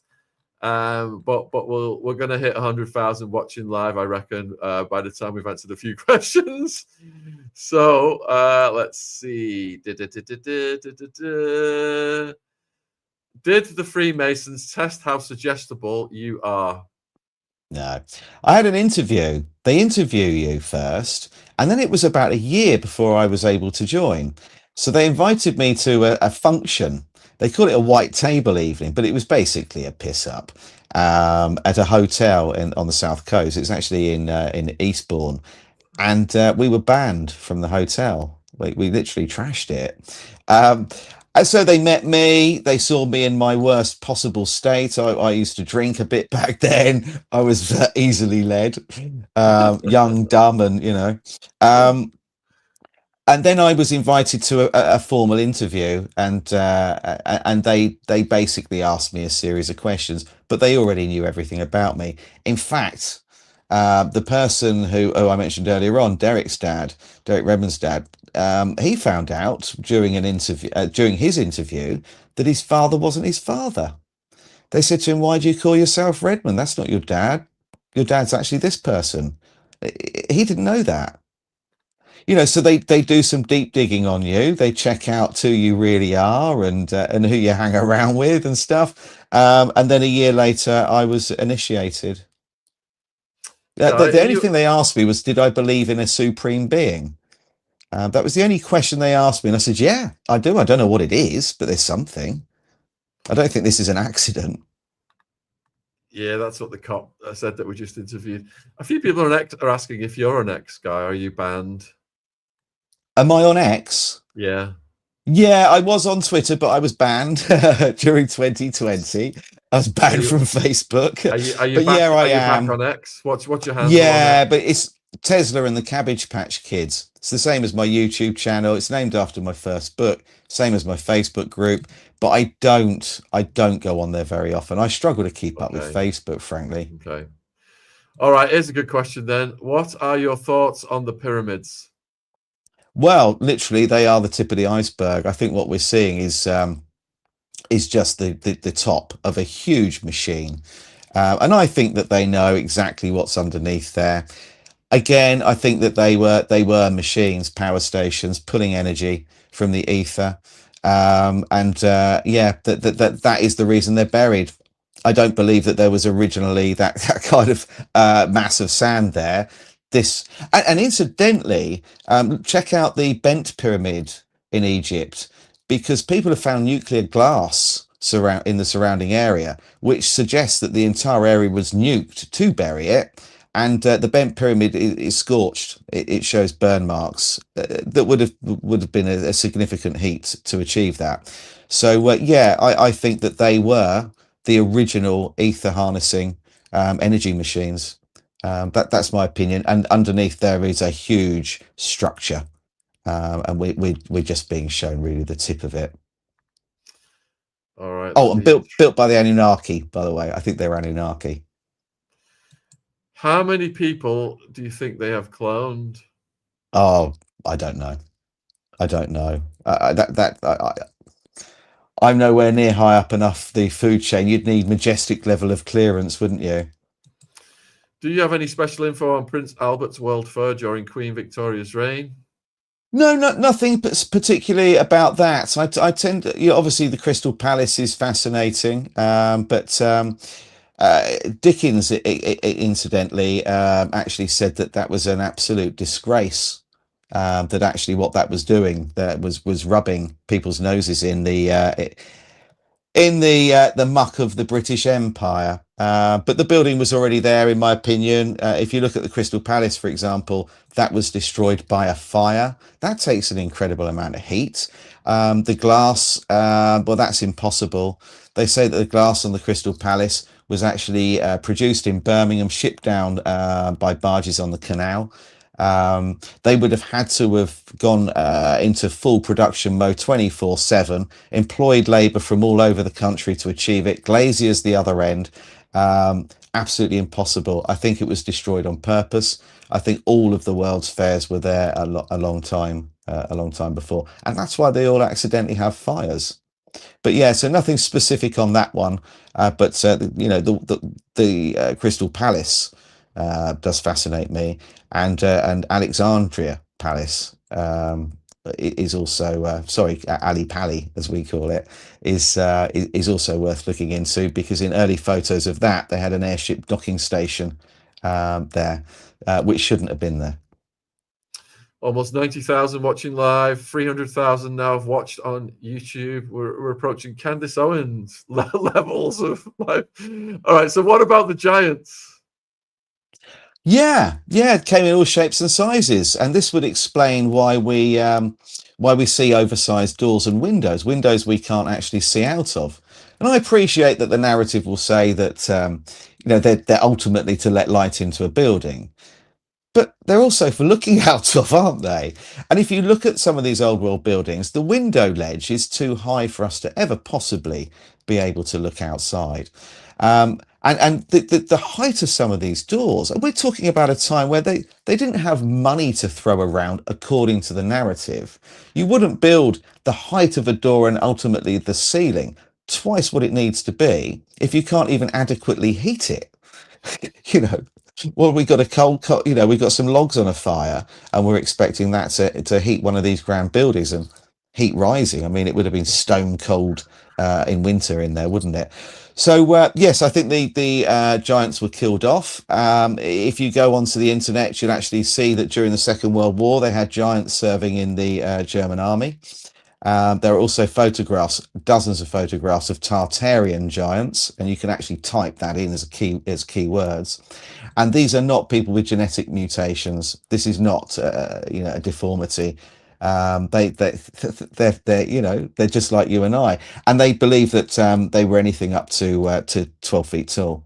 And of course, stories of giants go back to the beginning of time. Gilgamesh, perhaps being one, and we've got the story of David and Goliath, and so on. They've always been here. Native Americans speak about them. So yeah, I'm fully on board. Fully on board. Absolutely. All right. So Villain is asking, in your book, do you use the Cabbage Patch Children as a proof that cloning has been operating for longer than we have been allowed to imagine?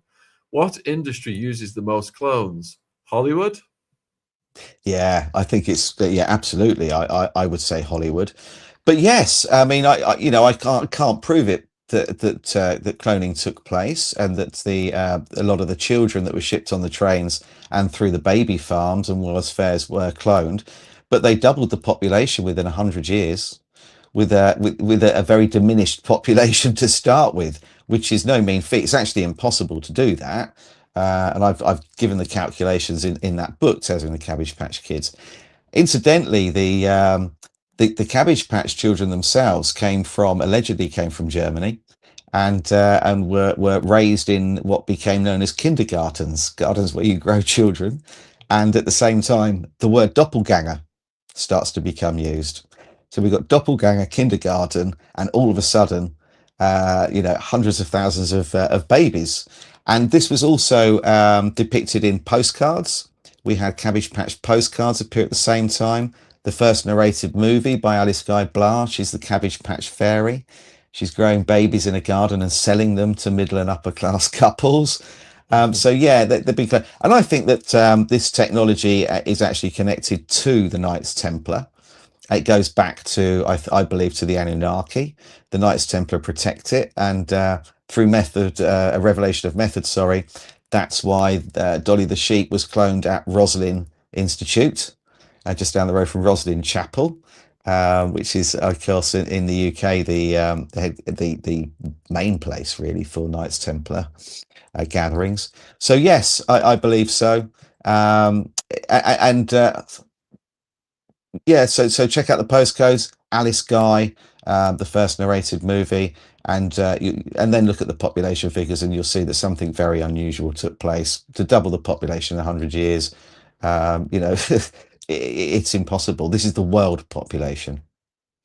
You talked about Germany then, and we saw the Nazis were hugely into the occult. I mean, you got a question from Josh. Why do you think Hitler's Third Reich was purple to destroy all bells and the library bell stands for that agenda? Well, they destroyed the bells because of the frequency. I mean, we were told it was for the war effort, that the bells were used to make ammunition. But people have now started to find that, I mean, this has been going a little while, but the images are circulating more so now. People have started to find them, buried, dozens and dozens of bells. They found them in the bottom of lakes and rivers. These were removed because they were operating at 432 hertz and other frequencies as well that were all healing. And so they were removed, and it was actually the Rockefeller Institute that introduced, I think it was in 1956, a new standardized frequency for church bells and music of 440 hertz, which doesn't actually resonate with us correctly. And incidentally, for anyone who's sort of really into frequency music and how it works and why we're listening to the wrong stuff and the harm it can do, there's someone called Mark Devlin who's really researched this. So yeah, it was ultimately it was the Rockefellers that that did that. But we're talking about really the Rothschilds and the same people. And when it comes to are we allowed to say H's name on here? Which H? The moustached Charlie Chaplin-looking figure from the Second World War. Let's just call him Adolfo. And so Adolfo, you know, he was a Rothschild, wasn't he? His father was Solomon Rothschild. They had to remove the bells. They had to remove them because also there's this belief that the frequency that they emitted was also something that these parasitic people can't tolerate. So it was actually quite distressful and painful for them when they rang. So there was a couple of reasons for removing them, but there is one other reason too, and this was shared to me by someone called Jason from Archaics. Now he's done a lot of research into Tartaria timelines and so on, and he recently said that whenever one of those church bells rang 13 times, which is something you wouldn't normally hear, the most we ever hear is 12. You know, for 12 o'clock. If it rang 13 times, that meant that trouble was coming, and that started with the Bolsheviks coming in and starting to sack, you know, towns and cities. If the bell rang 13 times, the next bell would ring 13 times, and so on. This is what smoke signals, you know, like a repeater going on and on and on, further and further and further. And people were having a warning that danger was coming. And that's actually when they started removing the bells. All right, viewers, get your final questions in. We'll go if guys got 15 minutes left, we'll go for another 15 minutes. I've got to say, I'm really hot in here, and have we heard that before? I'm just thinking, I wish I was like Prince Andrew. I know he's Andrew Windsor these days, isn't he? Because I'm getting really hot. It's so humid. I've got these big lights right above me as well right now, but I've got some fresh air coming in. Are you okay to do a few more questions? Yeah, sure. All right. What are guys' thoughts on the increase in UFO knowledge and data? I think that this is connected to Project Bluebeam. I think the movie, you know, I do believe that they're trying to get us to truly expect or anticipate some kind of psyop, some staged event. Because if you look at Tony Blair's One World Faith Foundation, Peter Thiel is obviously, you know, funding that as well, as investing heavily into that. I think it was Ronald Reagan that said the only thing that could possibly unite the world together would be the threat of a UFO invasion, something coming from outer space. Well, that would cause everybody to fall under not only one new world order, which we're already in, but that would be one world order. And then they would be able to introduce all sorts of new laws, perhaps martial law even, for our safety. They might even have to turn off the internet. Because we could be, you know, perhaps controlled through that or targeted. So I think pulling off something like Project Bluebeam, which the CIA believe will take place. I mean, some, you know, whistleblowers have said it's going to happen next year. And perhaps that's the reason for the new Spielberg movie. That, you know, if we saw this happen, it would be the justification for so many things. And they could also end religion, which is where Tony Blair's, you know, One World Faith comes in, and you know, a lot of people believe that's the Antichrist himself. So I think that there is a strong possibility that all of this information is being disclosed to get us fully on board. And for those that have always thought that it's make believe, that it is just science fiction, and now seeing, you know, images circulating, Trump talking about it. So I think this is preparation for a staged fake CGI Hollywood level alien invasion, Project Bluebeam. I think that's what they're preparing us for. Well said. Don't get me started on Tony Blair, one of the biggest mass murdering war criminal liars in the history of politics.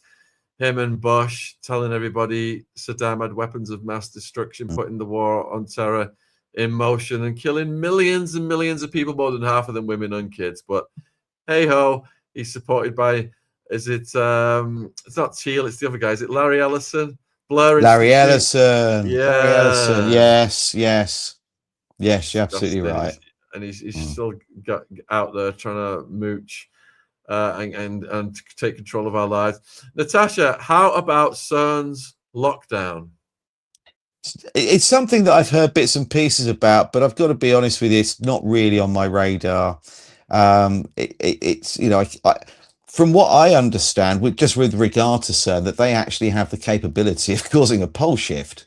I've got bits and pieces on CERN, but I'm sorry, it's not something that I've looked into too deeply. And the reason for that is that I've been studying a little bit more on Nikola Tesla and the connection to Tartaria recently, and also editing another book.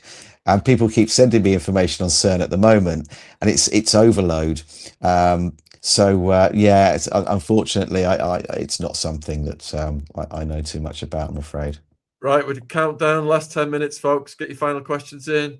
Guys, it's 250 years today. When do you think Satan's little season is supposed to end?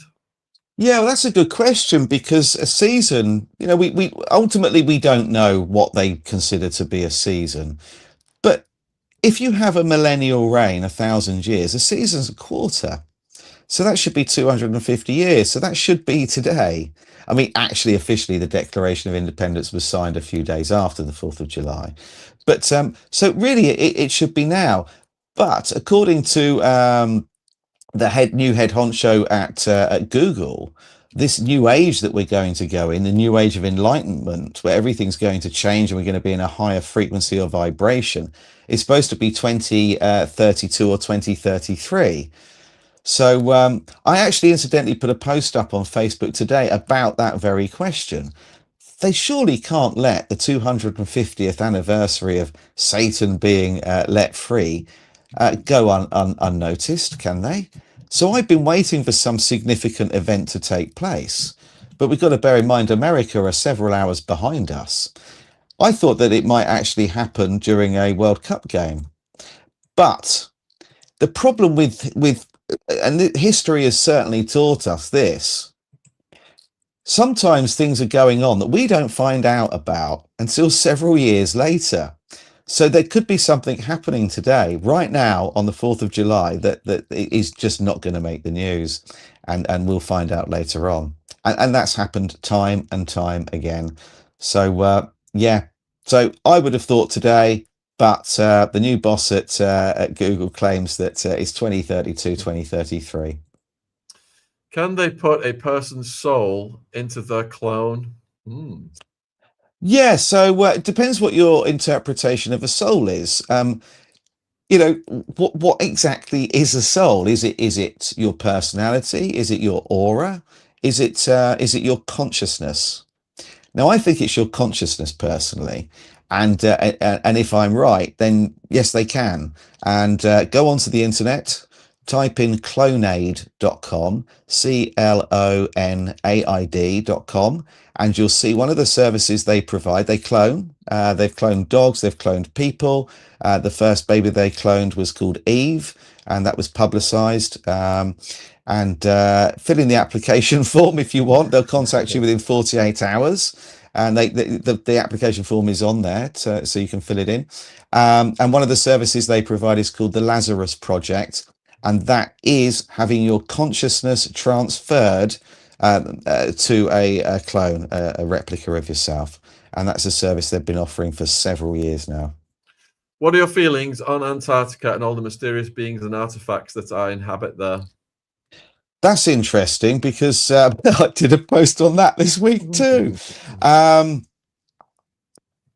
Okay, this is out there and I'm working on it, so bear with me. That this might sound that I've, that I'm too far down the rabbit hole.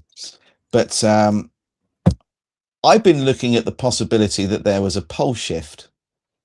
And this doesn't necessarily mean that I think we're on a spinning ball or that we're on a flat realm. I don't know the answer to that. I haven't been up far enough. I haven't hit the ice wall. I don't know. I've just got a feeling we're not spinning. That's one thing I don't think. And also that we're on something a lot larger than what we've been told. So it may well appear flat, but actually still be round, just perhaps 1,000 times bigger. So whether it's a flat Earth model or globe, you can still have a pole shift, and we know we have a North Pole because compasses work, and the North Pole has been moving. It's moving all the time. It's been moving for a considerable amount of time. So if a pole shift took place, then not only could that cause these mud floods, but at the same time it could also cause Antarctica to suddenly become covered in ice if they wanted to hide something.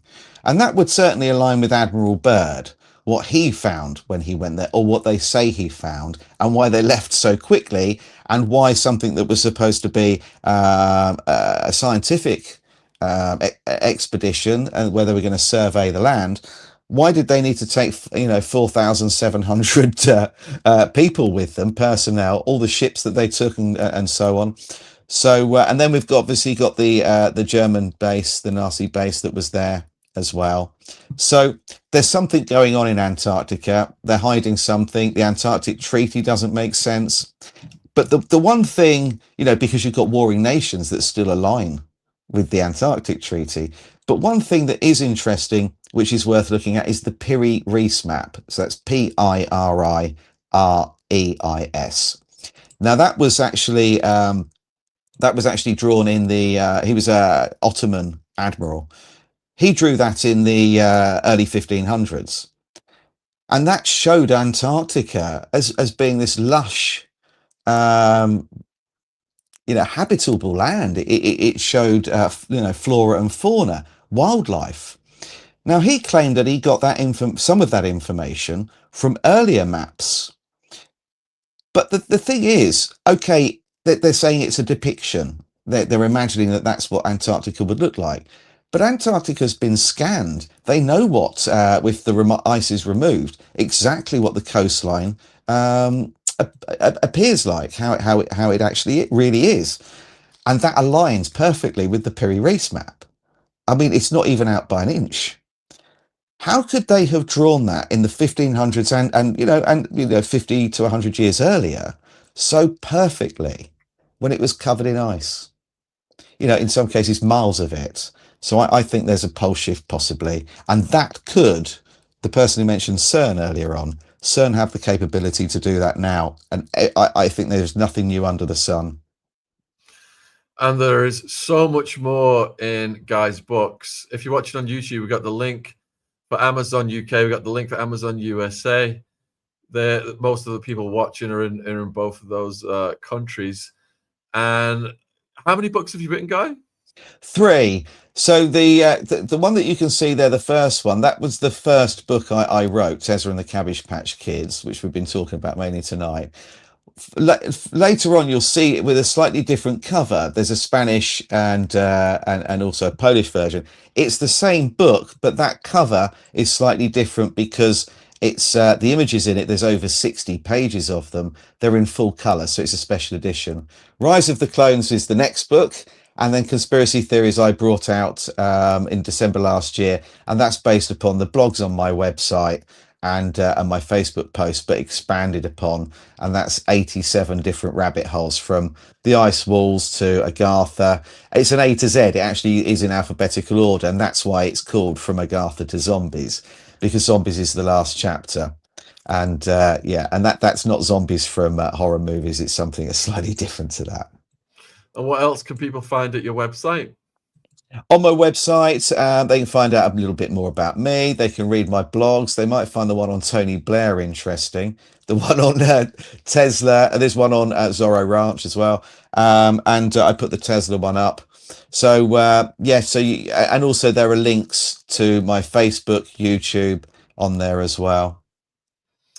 And you're friends with Indigo, the ex-model who exposes the fashion industry, Jay-Z, Naomi Campbell, etc. And I'm going to show a trailer to the viewers in a minute for a podcast we've got coming out of him on Tuesday night. But just massive congratulations to you, man. There's 140,000 people watching live right now. Whoa! Yeah, I'm just going to take a photo of it because people are not going to believe this. Let me just take a photo of that.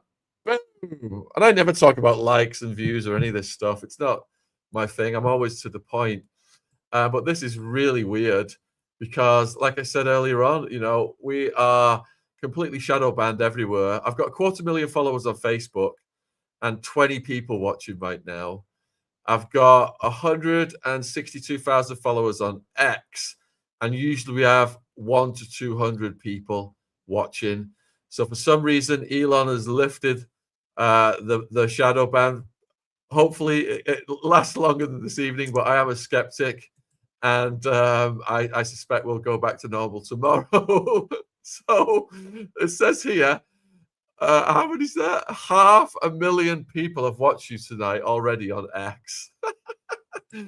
That's Please, incredible. please, you know, get Guy's books. He stayed and done all this extra time with us tonight. He's gone into overtime. And put a 1 in the chat if you want Guy to come back as soon as next week, maybe. We'll see. And oh no, I'm away next week actually on Saturday, but we could figure out another night. If Yeah, you are sure. if you are on X and you're one of the 140,000 presently watching, please subscribe to my YouTube channel. It's just under my name, Shaun Atwood. That's how we are able to support the work is through the YouTube channel mostly. I don't have any monetization over on X at all, but hopefully this will make a difference to that. But I'm going to let you go, and I can close the show, Guy, unless you want to stay around and watch the Indigo trailer. It's entirely up to you. Have you had enough, my friend? You must be overheating by now. I am a little bit hot, and at my age, I also I need to yeah, my bladder's not what it once was. Go and get some rest, man, and have a good night's sleep. We salute you for your research. Thank you, Shaun. Brilliant. Yeah, thanks to everyone that's joined us tonight. That's absolutely fantastic. Thank you. I hope to speak to you soon, my friend. You take care. And you. Cheers. A few people have asked about the top I'm wearing. It is the Ryan Dawson Epstein map top. And he is on X, if you're on X. It's at RY Liberty. He's been researching Epstein for about 20 years almost now. He's absolutely tip of the spear. All right, so we had a live stream with Indigo Child. He was in the modeling industry. He exposes the industry, talks about the demonic cult, how they were trying to butt break him, dropped some huge names. Anyway, he stayed at my house recently. We did a studio podcast with him, 2 hours long. It's coming out on Tuesday, 7 p.m. UK on YouTube is the premiere. But James, the cameraman, I think this is one of the best ever trailers he's ever done.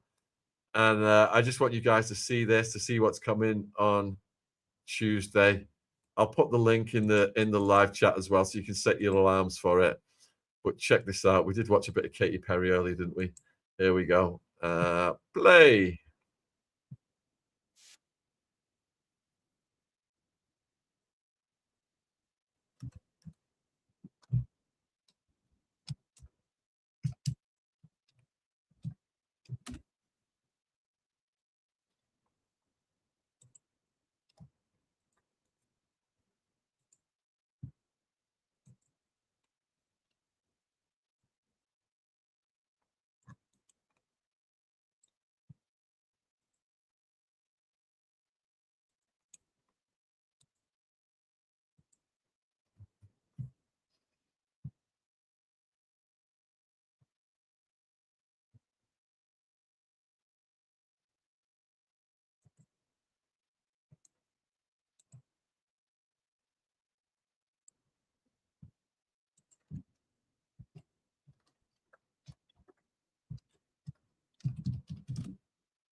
Oh, they're saying there's no sound. Oh, I'm so sorry, folks. It is not muted. I'm not sure what's happened there. Let me see. That is so weird. All right, let me try and figure this out briefly. 1 second. Let me close all my other screens.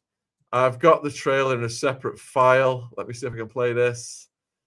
Let me just go and find it on my dash. All right, Indigo trailer, here it is. Let me just play this separately then and see if this works. If it doesn't, I'm not sure what I can do. All right, let me try the screen. Share this one. Let me know if this works. Is there any sound now? Let me know.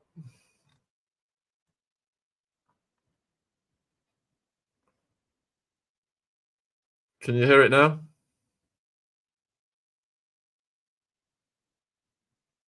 Oh, damn it!